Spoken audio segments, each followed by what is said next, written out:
Arkadaşlar, yani Oğul 2 istemiş miydiniz bilmiyorum ama yani kollamayı duymak isteyenler varsa yakında çalışıyorum. Saat sabah 6'ya bakıyor.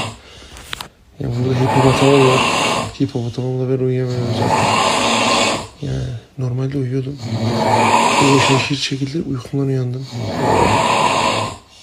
Vallahi biliyorsanız zaten ben bir şey söylememe gerek yok. Yani biz nasıl yer çeviririz ki? Gece 12'de yatıp sabaha kadar deliksiz uyuyan çocuklarla. Öyle işte. Bu arada bunu anneme aldım ha. Çarşıda geziyordum, çok hoşuma gitti. Benim annem benim de küçükten kalan peluşlarımı saklıyor. Dedim niye bir tane daha yüklemesin içine. Bunu da aldım, oraya götürdüm. Hepinize günaydın arkadaşlar. Cansınız.